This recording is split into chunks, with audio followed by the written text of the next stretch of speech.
Se os audiolivros deste canal contribuíram de alguma forma para a sua vida, considere apoiar nosso trabalho com uma doação.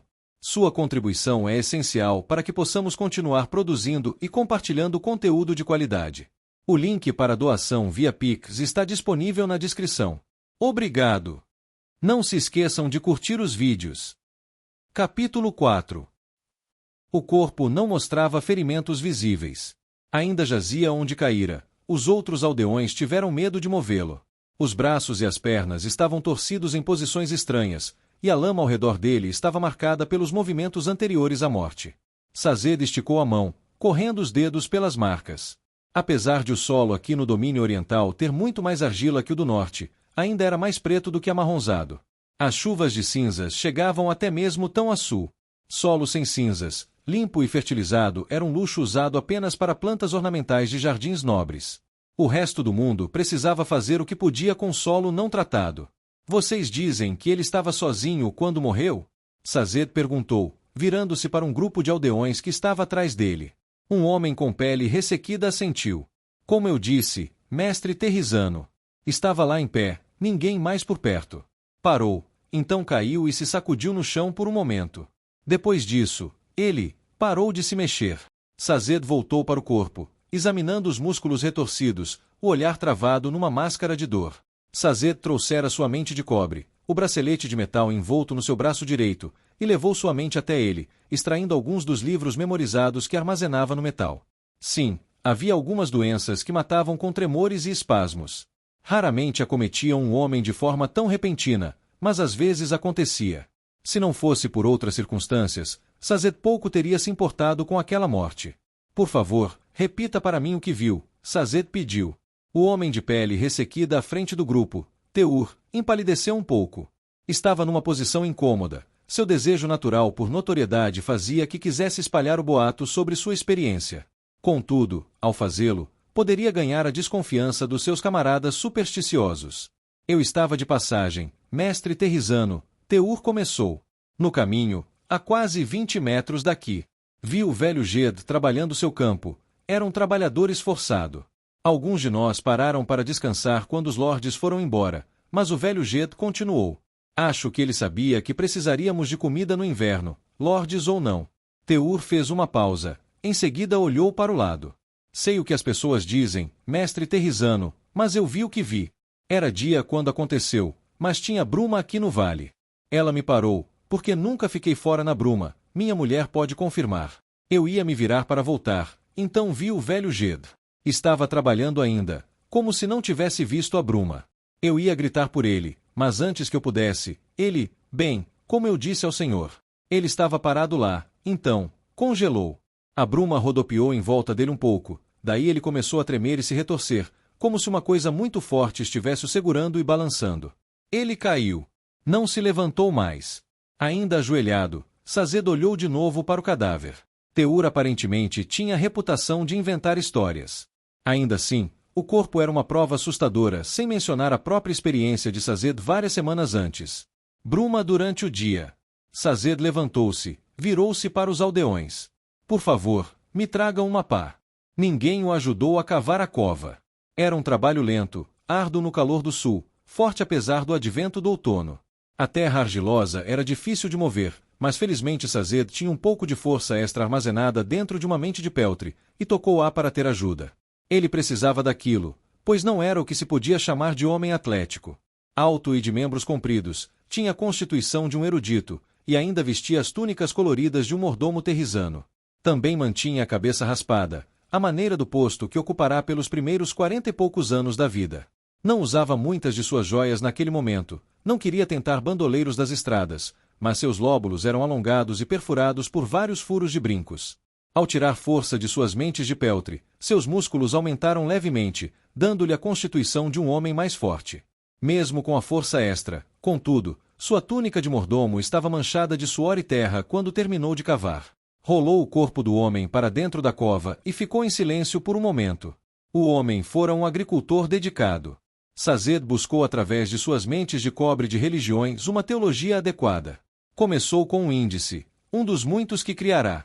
Quando localizou uma religião apropriada, liberou lembranças detalhadas sobre suas práticas. Os escritos entraram em sua mente tão frescos como quando havia acabado de memorizá-los. Como todas as lembranças, elas se esvairiam com o tempo. No entanto, pretendia recolocá-las nas mentes de cobre muito antes que isso acontecesse. Era o jeito do guardador, o método pelo qual seu povo retinha uma profusão de informações. Naquele dia, as lembranças que selecionara eram de Adá, religião sulista com uma divindade agrícola. Como a maioria das religiões, oprimidas durante a época do Senhor Soberano, a fé Adá estava extinta há 1000 anos. Seguindo os costumes da cerimônia fúnebre Adá, Sazed caminhou até a árvore mais próxima, ou, ao menos, um dos arbustos que passavam por árvores naquela área. Quebrou um longo galho, os camponeses observando com curiosidade, e levou-o de volta até o túmulo. Agachou-se e enterrou na terra, no fundo da cova, bem ao lado da cabeça do cadáver. Em seguida, levantou-se e começou a devolver a terra para dentro da cova. Os camponeses observaram-no com olhos embotados. Tão desanimados, Sazed pensou. O domínio oriental era o mais caótico e instável dos 5 domínios interiores. Os poucos homens nesta multidão já haviam passado do seu apogeu.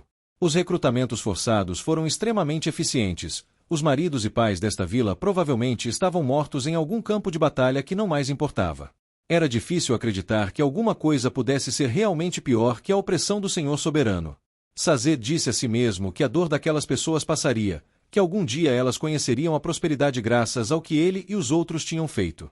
Ainda assim, ele vira camponeses forçados a massacrarem-se uns aos outros, vira crianças morrendo de fome porque algum déspota havia requerido o suprimento inteiro de comida da vila. Vira ladrões matarem livremente porque as tropas do Senhor Soberano não mais patrulhavam os canais. Vira o caos, a morte, o ódio e a desordem.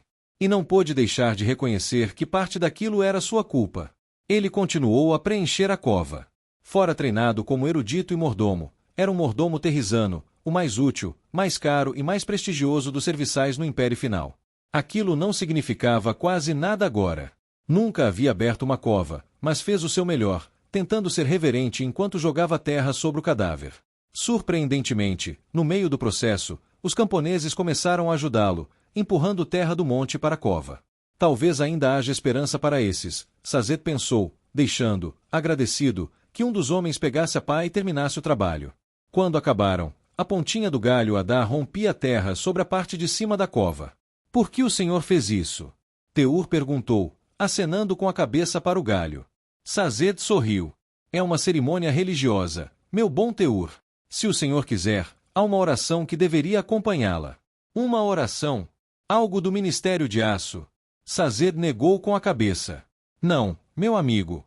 É uma oração de outros tempos, de uma época anterior ao Senhor Soberano. Os camponeses se entreolharam, franzindo a testa. Teur apenas esfregou seu queixo enrugado. Mas todos permaneceram quietos enquanto Sazed recitava uma oração Adá curta. Quando terminou, voltou-se para os camponeses. Era uma religião conhecida como Adá. Alguns dos seus ancestrais devem tê-la seguido, eu acho. Se algum de vocês desejar, posso ensinar os preceitos. O grupo reunido ficou em silêncio. Não havia muitos deles, 2 dúzias mais ou menos, na maior parte mulheres de meia idade e alguns homens mais velhos. Havia apenas um jovem de perna torta. Sazed ficou surpreso por ele ter vivido tanto tempo numa fazenda. A maioria dos lordes assassinava os inválidos para impedir que drenassem recursos. Quando o Senhor Soberano vai voltar? Uma mulher perguntou. Não acredito que vá voltar, Sazed disse. Porque ele nos abandonou. É um tempo de mudança, Sazed comentou. Talvez seja também tempo de aprender outras verdades, outros caminhos. O grupo de pessoas movimentou-se em silêncio, apenas arrastando os pés. Sazed suspirou, também sem emitir som. Essas pessoas associavam fé com o Ministério do Aço e seus obrigadores. Religião não era algo com que os Kawa se preocupassem, exceto, talvez, para evitá-la quando possível. Os guardadores passaram 1000 anos reunindo e memorizando as religiões agonizantes do mundo, Sazed pensou. Quem teria pensado, com o Senhor Soberano morto, que as pessoas não se importariam o suficiente para querer de volta o que haviam perdido? Ainda assim, era difícil para ele pensar mal dessas pessoas. Estavam lutando para sobreviver, e seu mundo, já complicado, de repente se tornou imprevisível. Estavam cansados. Era de se surpreender que qualquer conversa sobre crenças havia muito esquecidas não lhes interessasse em nada. Vamos, Sazed disse, voltando-se na direção da vila. Há outras coisas, mais práticas, que posso ensinar a vocês. E eu sou aquele que traiu Alendi, pois agora sei que ele nunca deveria ter recebido permissão para completar sua jornada.